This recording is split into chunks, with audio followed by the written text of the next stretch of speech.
नमस्कार। दया, धर्म, बलिदान और उसके भी सर्वोपरि दान वीरता, इन सब की बात जब जब होगी तब तब कर्ण का नाम ना आए यह असंभव है। और कर्ण को ही अपना प्रमुख पात्र मानकर रामधारी सिंह दिनकर जी ने लिखी अपनी एक महाकाव्य रश्मिरथी। रश्मिरथी यानी कि सूर्य के किरणों पर सवार या फिर सूर्य के किरणों का रथ। यहाँ कर्ण को ही रश्मिरथी कहा गया है। ये महाकाव्य इतनी सुंदर, इतनी खूबसूरत है कि मुझे ऐसा लगता है कि अगर जन समुदाय से इस काव्य को छुपा कर रखा जाए, इसे फैलाया ना जाए, तो ये अपने में ही एक स्वार्थ का काम है। तो मैंने आज निश्चय किया है कि मैं हर एक वर्ग एक एक करके आप लोगों के समक्ष पढ़कर सुनाऊंगी और आप सभी इसका आनंद उठाएं। आज हम बात करने वाले हैं प्रथम सर्ग के बारे में।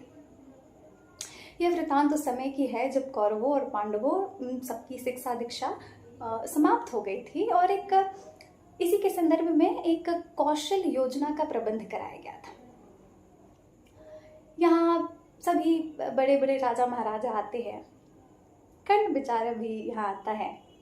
बड़े ही प्रतिस्पर्धी भावना में कर्ण अर्जुन से कहता है कि देखो, मैं तुमसे ज़्यादा निपुण हूँ, अगर तुम्हें भी उतनी सक्षमता है तो चुनौती स्वीकार करो, मैं अलग अलग कलाएं दिखा सकता हूँ, तुम भी दिखाओ।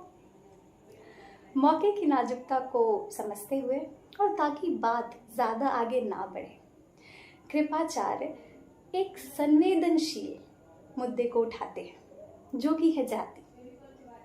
कर्ण को बहुत बुरा लगता है। बस एक ही इंसान जो उसके समर्थन में खड़ा होता है उस समय, उस विपत्ति के परिस्थिति में, वो है दुर्योधन।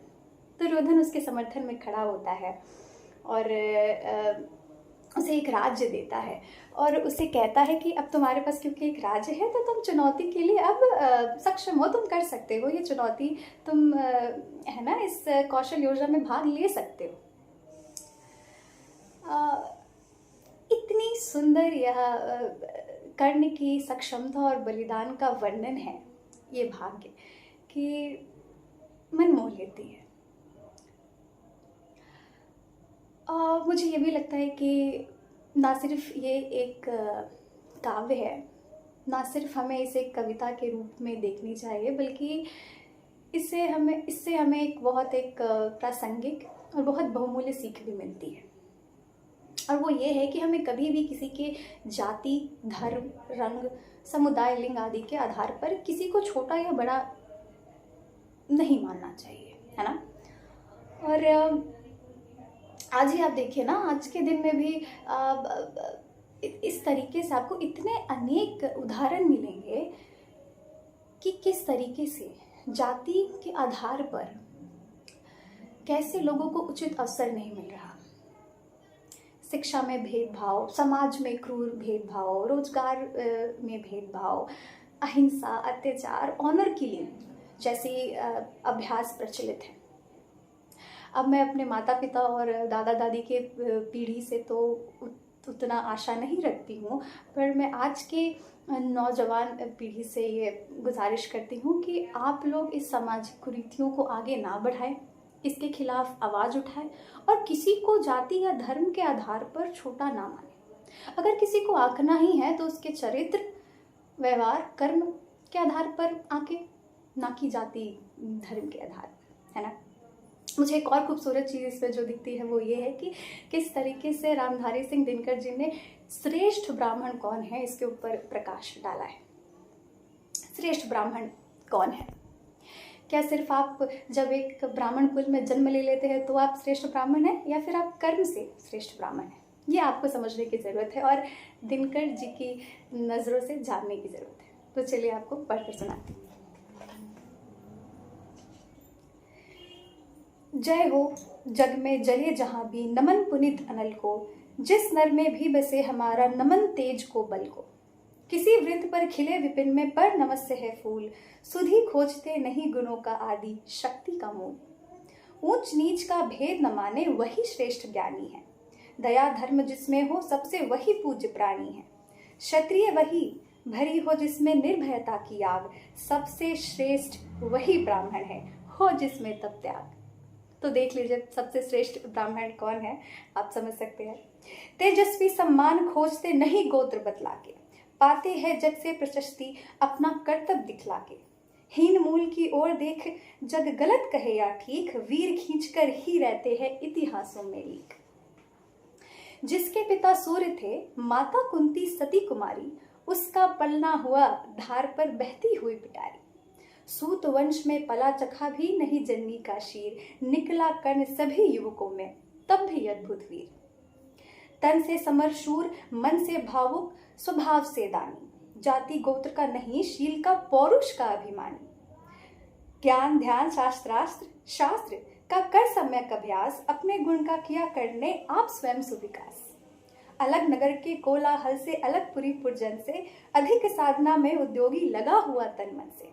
निज समाधि में निरत, सदा निज कर्मठता में चूर, वन्य कुसुम सा खिला कर्ण जग की आंखों से दूर। नहीं फूलते कुसुम मात्र राजाओं के उपवन में, अमित बार खिलते वो पूर से दूर कुंज कानन में। समझते कौन रहस्य प्रकृति का बड़ा अनोखा हाल, गुदरी में रखती चुन चुन कर बड़े कीमती लाल। जलत पटल में छिपा किंतु रवि कब तक रह सकता है, युग की अवहेलना शूरमा कब तक सह सकता है। पाकर समय का एक दिन आखिर उठा जवानी जाग, फूट पड़ी सबके समक्ष पौरुष की पहली आग। रंग भूमि में अर्जुन था जब समा अनोखा बांधे, बढ़ा भीड़ भीतर से सहसा कर्ण सरासन साधे। कहता हुआ तालियों से क्या रहा गर्व में फूल, अर्जुन तेरा सुयश अभी क्षण में होता है धूल। तूने जो जो किया उसे मैं भी दिखला सकता हूँ, चाहे तो कुछ नई कलाएं भी सिखला सकता हूँ। आंखें खोल कर देख कर्ण के हाथों का व्यापार, फूले सस्ता सुयश प्राप्त कर उस नर को धिक्कार। इस प्रकार कह लगा दिखाने कर्ण कलाएं रन की, सभा स्तब्ध रह गई रह आंखें टंगी जन जन की। मंत्र मुग्ध सा मौन चतुर्दिक जन का पारावार, गूंज रही थी मात्र कर्ण की धनवा की टनकार। फिरा कर्ण त्यों साधु साधु कह उठे सकल नर नारी, राजवंश के नेताओं पर परी विपद अति भारी।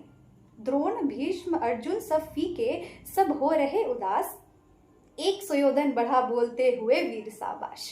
द्वंद युद्ध के लिए पार्थ को फिर उसने ललकारा, अर्जुन को चुप ही रहने का गुरु ने किया इशारा। कृपाचार्य ने कहा सुनो है वीर युवक अनजान, भरत वंश अवतंश पांडु की अर्जुन है संतान। क्षत्रिय है ये राजपुत्र है यूं ही नहीं लड़ेगा, जिस तिससे हाथापाई में कैसे कूद पड़ेगा। अर्जुन से लड़ना हो तो मत कहो सभा में मौन, नाम धाम कुछ कहो बताओ कि तुम जाति में हो कौन। जाति हाय री जाति, कर्ण का हृदय शोभ से डोला।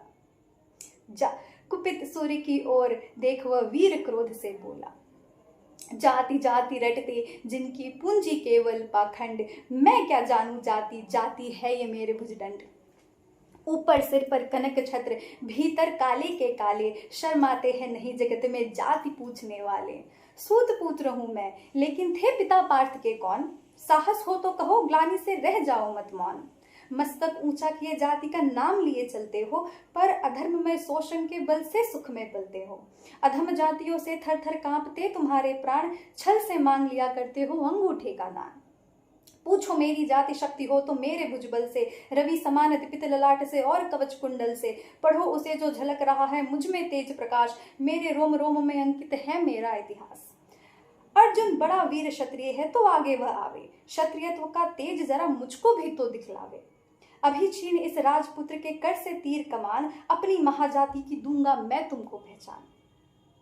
कृपाचार्य ने कहा वृथा तुम क्रुद्ध हुए जाते हो, साधारण सी बात उसे भी समझ नहीं पाते हो। राजपुत्र से लड़े बिना होता हो अगर काज, अर्जित करना तुम्हें चाहिए पहले कोई राज। कर्ण हतप्रभ हुआ तनिक, मन ही मन कुछ भरमाया, सह न सका अन्याय सुयोधन बढ़कर आगे आया। बोला बड़ा पाप है करना इस प्रकार अपमान, उस नर का जो दीप रहा हो सचमुच सूर्य समान। मूल जानना बड़ा कठिन है नदियों का वीरों का, धनुष छोड़कर और गोत्र क्या होता रणधीरों का।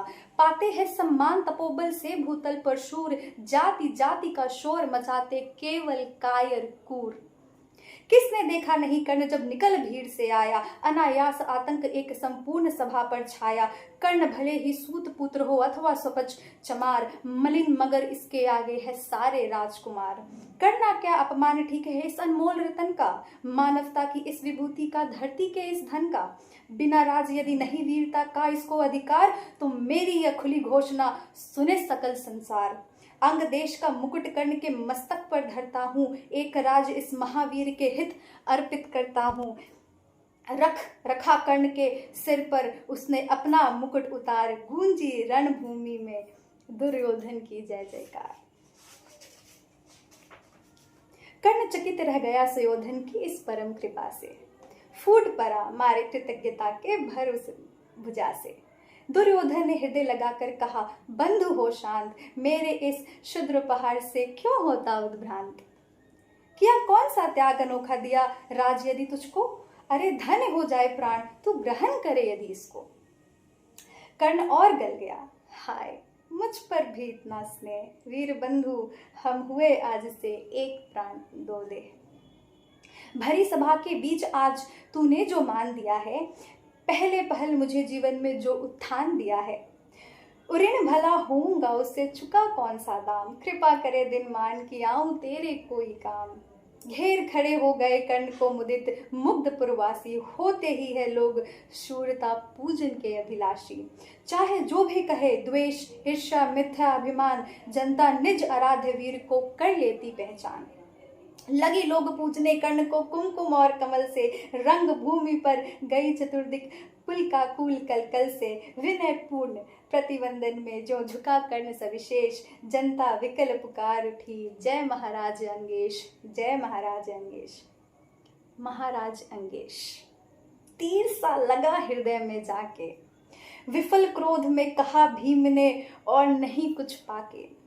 हाय की झाड़े पूंछ आज तक रहा यही तो काज, सूत पुत्र किस तरह चला पाएगा कोई राज। दुर्योधन ने कहा, भीम झूठे बकबक करते हो, कहलाते धर्मज्ञ द्वेष का विष मन में धरते हो। बड़े वंश से क्या होता है खोटे हो यदि काम, नर का गुण उज्जवल चरित्र है नहीं वंश धन धाम। सचमुच ही तो कहा कर्ण ने, तुम ही कौन हो बोलो, जन्मे थे किस तरह ज्ञात हो तो रहस्य खोलो। अपना अवगुण नहीं देखता अजब जगत का हाल, निज आंखों से नहीं सूझता सच है अपना भाल। कृपाचार्य आ पड़े बीच में बोले, छी ये क्या है, तुम लोगों में बची नाम को भी क्या नहीं हया है। चलो चले घर को देखो होने को आई शाम, थके हुए होंगे तुम सब चाहिए तुम्हें आराम। रंग भूमि से चले सभी पुरवासी मोद मनाते, कोई कर्ण पार्थ का कोई गुण आपस में गाते। सबसे अलग चले अर्जुन को लिए हुए गुरु द्रोण, सबसे अलग चले अर्जुन को लिए हुए गुरु द्रोण, कहते हुए पार्थ पहुंचा ये राहु नया फिर कौन। जन्मे नहीं जगत में अर्जुन कोई प्रतिबल तेरा, टंगा रहा है एक इसी पर ध्यान आज तक मेरा। एक लव से लिया अंगूठा कड़ी ना मुख से आ, रखना चाहता हूं निष्कंटक बेटा तेरी राह। मगर आज जो कुछ देखा उससे धीरज हिलता है, मुझे कर्ण में चरम वीरता का लक्षण मिलता है। बढ़ता गया अगर निष्कंटक यह उद्भट भटबाल, अर्जुन तेरे लिए कभी भी हो सकता है काल। सोच रहा हूं क्या उपाय मैं इसके साथ करूंगा, इस प्रचंडतम धूमकेतु का कैसे तेज हरूंगा। शिष्य बनाऊंगा ना कर्ण को यह निश्चित है बात, शिष्य बनाऊंगा ना कर्ण को यह निश्चित है बात। रखना ध्यान विकट प्रतिभट का, पर तू भी है तात। रंग भूमि से लिए कर्ण को कौरव शंख बजाते, चले झूमते हुए खुशी में गाते मौज मनाते। कंचन के युग शैल शिखर सम सुगठित सुघर सुवर्ण, गल बाही दे चले परस्पर दुर्योधन और कर्ण। बड़ी तृप्ति के साथ सूर्य शीतल अस्ताचल पर से, चूम रहे थे अंग पुत्र का स्निग्ध सुकोमल कर से। आज न था प्रिय उन्हें दिवस का समय सिद्ध अवसान, विरम गया क्षण एक क्षितिज पर गति को छोड़ विमान। और हाय रनिवास चला वापस जब राजभवन को, सबके पीछे चली एक विकला मसोस्ती मन को। उजड़ गए हो स्वप्न की जैसे हार गई हो दांव, नहीं उठाए भी उठ पाते थे कुंती के पाँव, नहीं उठाए भी उठ पाते थे कुंती के पाँव।